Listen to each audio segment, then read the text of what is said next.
I just feel at peace. All of this didn't come from trying to manifest or visualize or whatever the new hot trend is. No, what I did was way simpler. And that's what I want to talk to you about in this video, how I got from that situation to where I am today. So you don't have to waste your time doing what I did. I'm going to talk to you about two things. Number one, why manifestation does not work. And number two, what I did instead that helped me create and live the life I live today. To help me do this, I'm going to bring in my good friend, Kevin Stratman, my mentor, who guided me through this practice. And we're going to talk about this together. So here it is, my interview with Kevin Stratman.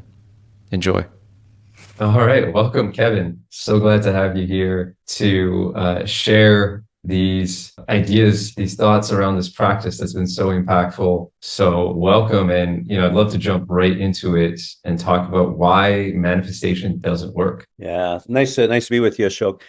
Thoughts are things and powerful things. Napoleon Hill or Newton's third law: for every action, there's an equal and opposite reaction. I spent 20 years chasing a carrot, trying to get that carrot of happiness. And what's kind of funny about it is I was teaching others in my profession how to get that carrot also. And one of the things that I discovered is if you're coming from an energy or a thinking that you don't have, you're coming from this energy of I don't have, and I'm getting there, trying to get that carrot, that is an energy that you're creating from. Yeah. I like to say, you've heard me say this many times, saying I want is the same thing as saying I don't have. And if thoughts are so powerful, then expressing I want is actually counterproductive. Yes, exactly. And it's funny because everything is happening in the present moment. So if we're coming from a half a cup, let's say, and we multiply that by anything, our product is always less than we started with. So we really want to look at where we're coming from in the present moment. So for example, I went into a bar and I saw a sign that said free beer tomorrow. So I went into that bar the next day to get my free beer, and the same sign was there: free beer tomorrow. So tomorrow never comes. Everything that is happening is where we're generating from in the present moment. So people are looking at achieving their dream life, but if they really would like to create their dream life, the way or the space of doing it in is to start to be in your dream life or live your dream life. And then that gets moved into the future. Yeah, I remember when I was trying to manifest or visualize, I was very much in the energy of I want that. And I could just, even going back to it, I could feel the anxiety of I don't have, and I need to get that. And I'm just in this energy of chasing, clamoring for this dream life. And that energy is it repels. Well, you're the perfect example of this, Ashok, because you are in the startup capital of the world, San Francisco, having been acquired by Dropbox. And, in San Francisco, this whole energy is, I got to get there, work hard. We'll feed you at work. We'll give you a place to work out at work, stay at work, and just get there. And you were able to experience it firsthand, having gotten to those milestones and all of a sudden saying, hey, look, I got there. And now what?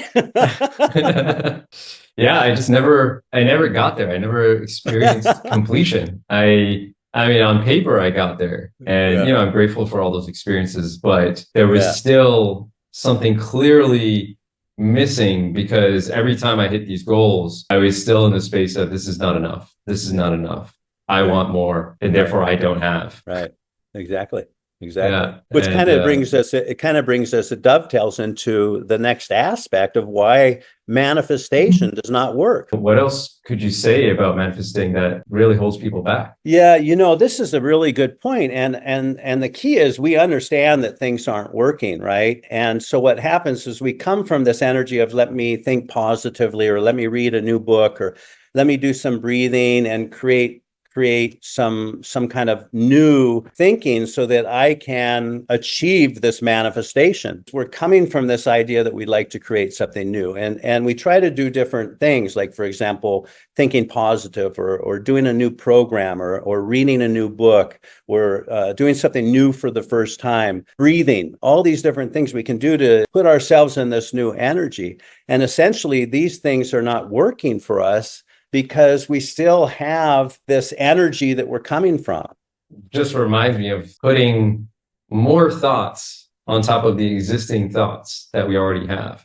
Positive thinking comes to mind. It's like, you've already got all these thoughts in your mind, and then you're just trying to slap positive thinking onto it. You're just trying to force feed yourself with more positive thoughts. I mean, in my experience, that never worked. And I know a lot of people, it's never really made a difference. I like your analogy that you have on this. Yeah, I mean, the way I like to think about it is imagine a whiteboard and you've got all this existing writing on it, and manifesting or visualization or positive thinking, it's like writing over that existing writing without clearing the whiteboard and creating space for new thinking. You're just putting more thinking over this already cluttered whiteboard. And what you end up with is this really muddled mess, and you just have a lot of unclear thinking, and you wonder why it doesn't work, because now your energy is scattered. Exactly. And in so many different directions, we become ineffective because we don't even know how to focus our energy, because we're sitting in all these biases, all these things, agreements and decisions and beliefs that we have agreed to, or that we believe, or that we've made up to a certain extent, right? And so we're coming from that energy of, I'm not good enough, I don't have enough time, people don't love me, imposter syndrome, sunk cost, the sunk cost fallacy.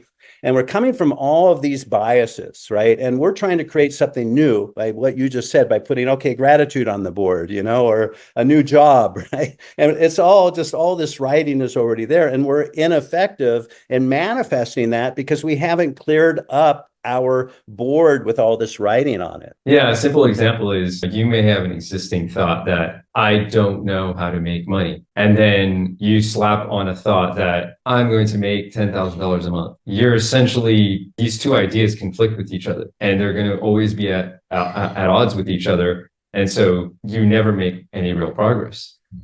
Yeah, it's like you're your worst enemy.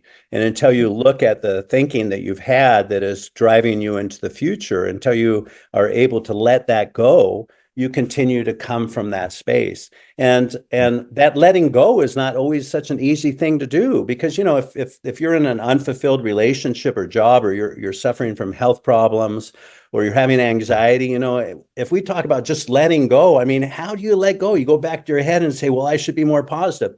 And it becomes like a conflict, because what you resist persists. It's this pull and this energy. You create more of it by actually resisting. So what's happening is we're trying to do all these things that are going to put us into an optimal future.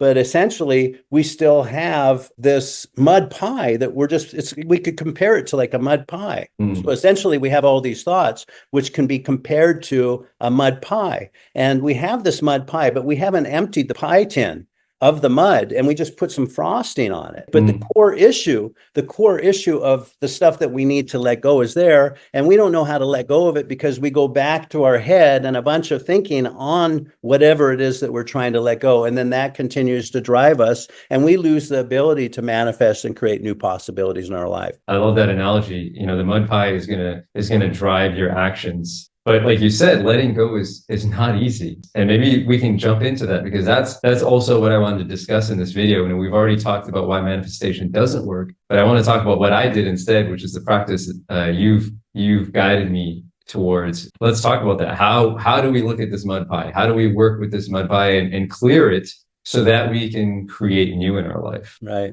And there's two aspects of this. One is to bring things into the present tense. So to remove the meaning and the narrative or the stories around things, and to just start to see what they are in presence. So for example, if you say, I am sad, that's something that you have decided sometime in the past. If you first of all bring that into present tense, right now I am feeling sadness, right? Or my son has had some bad days. He's a violinist, and he can say, I'm really sad.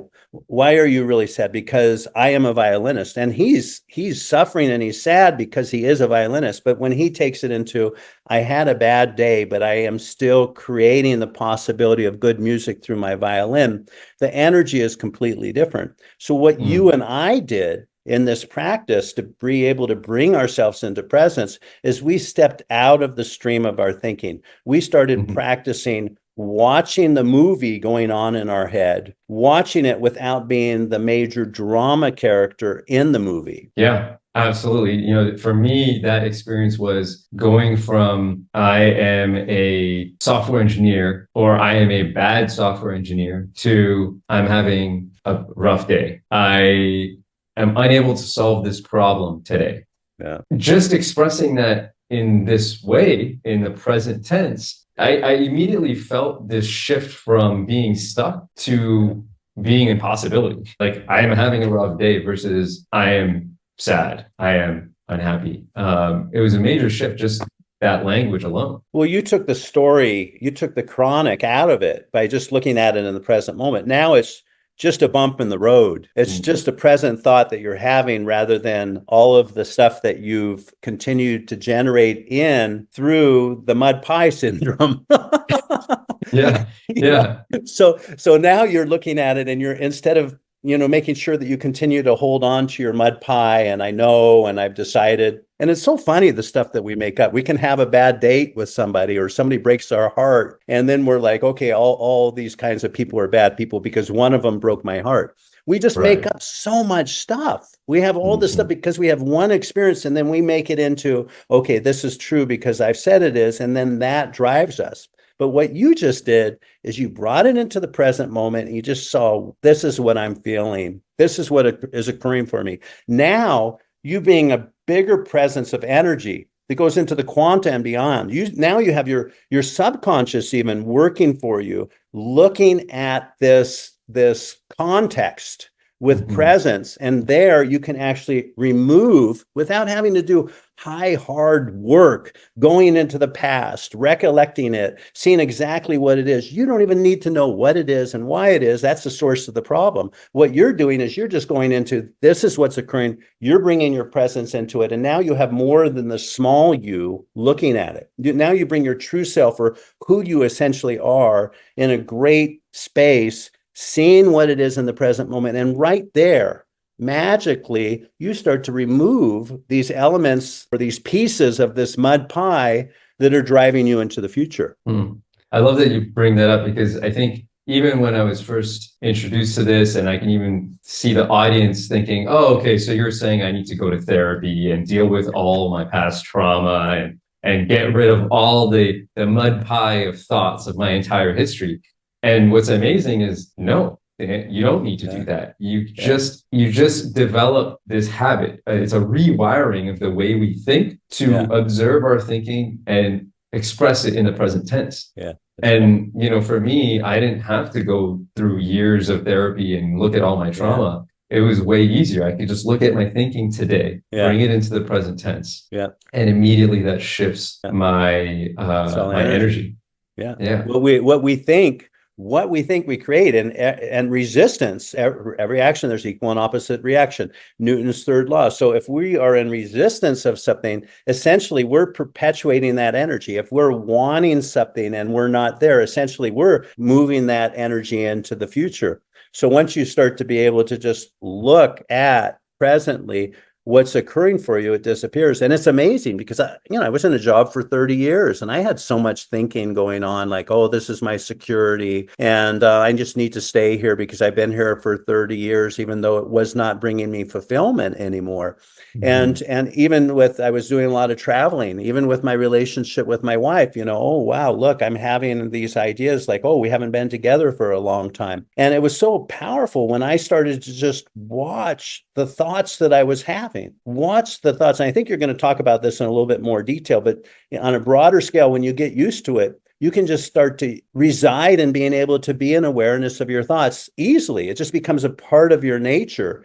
And then you see, okay, look, I'm having thoughts about this could be wrong, or I'm having thoughts that this could be bad. And you just see those thoughts. You just watch them and you can clear them up. And then you open this clearing of being able to actually have manifestation work and to All start right. to create from there. Yeah, yeah. I mean, we could talk a bit about that. I mean, the first step was really to get used to observing my own thoughts. I mean, so many of us are unaware of the subconscious thoughts that control our lives. The first step was just writing. I'm not talking, there's this really big difference between the type of writing I did here and the journaling I used to do. In the past, I would write these long lines and these paragraphs in my notebook of well, today I'm feeling sad because of this, and it's probably related to my past, and what happened to me here, and I don't know, I would go on, and it's sort of like this analysis of the thought, the story around the thoughts. Yeah.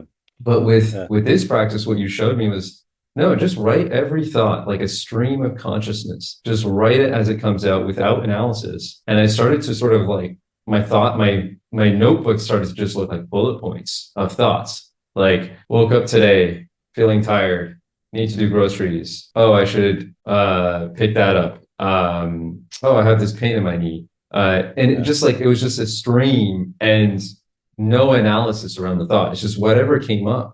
And what Yeah. started to happen was I became aware of these recurring thoughts. So one perfect example, which I'm just amazed by, is the thought that I'm always in pain or my body is always failing me. I'm always injured. Like these were recurring thoughts that I became Yeah. aware of. And Yeah. I have to tell you, in the last year, those thoughts have completely disappeared. Yeah. And it's all because of this awareness through, initially I would write these in a notebook, but now it's just become second nature where Yeah. I go throughout the day and I'm constantly just observing the Yeah. thoughts Yeah. and they hold It's less so, weight. what's so powerful about what you just expressed is you're bringing presence into your thoughts and you're removing the meaning. So you have what is, and then you have the meaning. By removing the meaning and just looking at what is, you can stay present. So you're not keeping this kind of vicious circle and this imprisonment of it means this and this is what it is and this is what it means and this is what it is, and just kind of going in circles. You've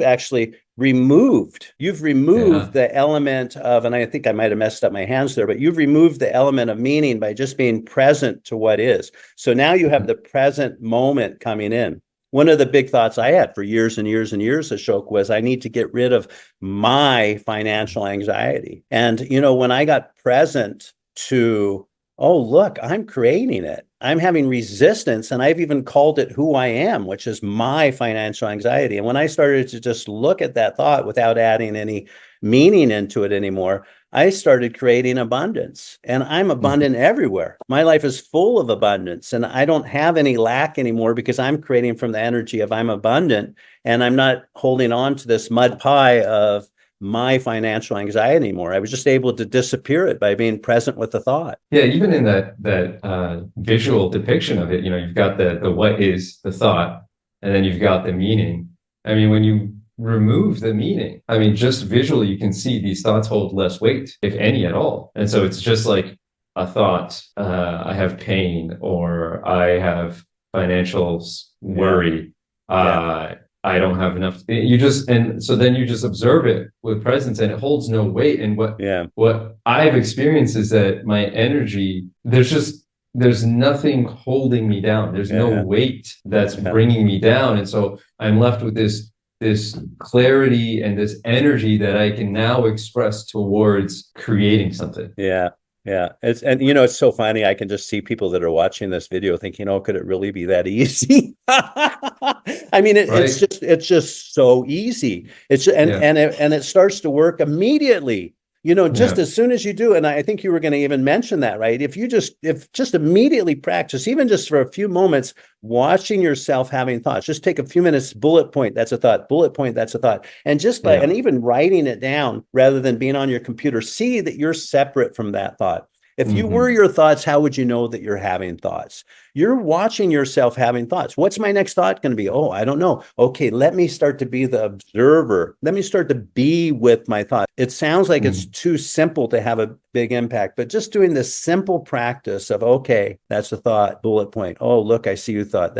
And sometimes emotions come in. Oh, there's an emotion. Oh, there's some sadness. Oh, there's a story. As you start to really reside in this position of not being that point of view, but seeing that point of view, as you just mentioned, Ashok, you've got all the power in the world because there's no longer any meaning that's driving you. There's no longer any mud pie that's there. Yeah. Right? There's no longer a whiteboard that's filled with writing. And now you have the ultimate power to create very powerfully. Yeah, and we could I really want to give our listeners something to work with here. And I think the two things that come to mind is, the first thing you expressed, which is bring your thoughts into the present tense. You're not sad, you're having a sad experience or feeling. You're not a bad engineer or a bad person, you're just having a rough day. Bring all of these thoughts. Yeah. You don't have a bad body or a disabled body, you're just having pain in this moment. That's step one. And I think that itself will make a huge difference, and you'll feel that immediately. And the second thing you can do is, like I said, take a notebook and just try this once a day. Just stream of consciousness, every thought that comes to your mind, write it out without analysis. And that's the most important piece is, we're not journaling here and trying to analyze, because that keeps you in the story. Just every thought. And I love your cue for this, which is ask yourself, what's my next thought? Yeah. And often, when you ask that, there's nothing there, which is amazing. But, thoughts will start to come in, and just write it out. Yeah. Write it out quickly. What's my next thought? And then just observe. It's the axis. When you ask what's your next thought, you open yourself to the axis of being awareness that you're having thoughts. And, just just do it. Just do it. Prove us wrong. Just do it for 3 days or do it for 5 days. You'll notice immediately the effects of this when you just sit there and just bullet points, even 5 a day. Just sit down for 5 minutes and just write 5 bullet points. Oh, I'm wondering why it's cold outside, or I'm feeling sad, or whatever. And just write 5 and just say, okay, I see I'm having a thought. Okay, I see I'm having a thought. And watch how this permeates, how this starts to evolve into all aspects of your life and frees up a focus to be able to be very powerful in your life. Yeah, and to maybe leave with a story that maybe will inspire the listener. I started this practice with you, and around that same time, I had started connecting with my now wife in a deeper way. And because of this practice, I was aware of this thought that was, I don't think I can date her because she doesn't meet my criteria. And, without this practice, that criteria, that thought would have just controlled my life. And I'm laughing because that criteria would be polar opposites each day, Right. Well, the criteria was, I don't know where it came from. It probably came from my parents, but it doesn't matter. What was powerful was that I became aware of the thought. Yeah. Because of this practice, I noticed the thought. I was like, oh, I think I shouldn't do this, or I shouldn't date this person because of this. Yeah. Oh, that's a thought. Yeah. And because I was able to observe it, and then I was able to now be in a different space and an energy, and I could actually act in an accordance with my energy and in alignment with my energy. And I mean, here I am. We're married. We're happily married, and that living in Spain. If living in Spain. I mean, that's another story I could get into of like how I got here by just illuminating my existing thinking that was holding me back from living my dream life. And this practice continues. There's so much I'm creating now thanks to this practice of just being aware. Being aware. So awesome. And it works what's really powerful for me, Ashok, is, how quickly you can impact people's lives. So we have a friend of ours that she would not marry this kind of person until she gave up the thinking that she had that she couldn't date that kind of person. She fell in love with them and got married. It's just interesting how we come from these beliefs, and they hold us back. They put us in lack, and they prevent us from creating powerfully in our lives. Yeah, there it is. Really, really powerful work. Why manifestation didn't work for me and what I did instead. Try it on, see for yourself. Would really love to see you live your dream life. Thanks for listening. I look forward to the difference that it makes for you. And if you'd like extra support, we have a free school community, and we will be putting out more clips.